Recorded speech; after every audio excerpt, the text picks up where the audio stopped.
تعالوا نعمل مع بعض النهاردة رز بلبن يبقى كريمي كده وخطير. هنعمله في البيت هيطلع زي بتاع المحلات بالظبط.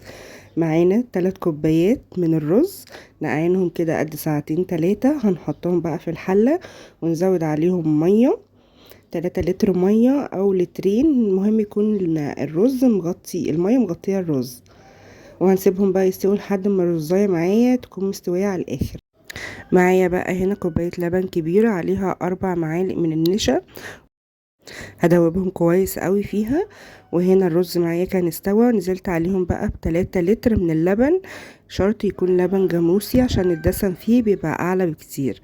وهنقلب كده، وهننزل بقى ب3 كوبايات من السكر. السكر حسب ما انت عايزة، بتحبيه مسكر، بتحبيه مظبوط، بتحبيه دلع، ايا كان بقى. هننزل بقى بباكوين من الفانيليا وباكو من كريم شانتيه، وهنقلب كويس قوي ايدينا كده في الرز عشان ما يكلكعش مننا.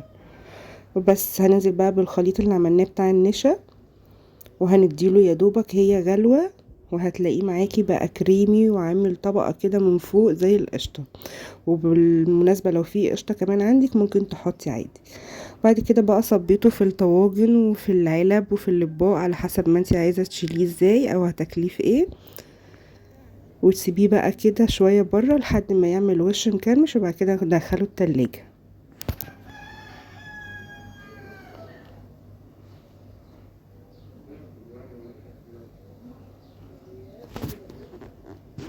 وبس كده يا حلوين. الوش ده بقى عشان نعمله هنسيبه لحد ما يبرد شوية، وبعد كده نولع الشواية بتاعة الفرن ونحطه تحتيها يدوبك 5 دقايق، هتلاقي الوش ده اتعمل معاكي.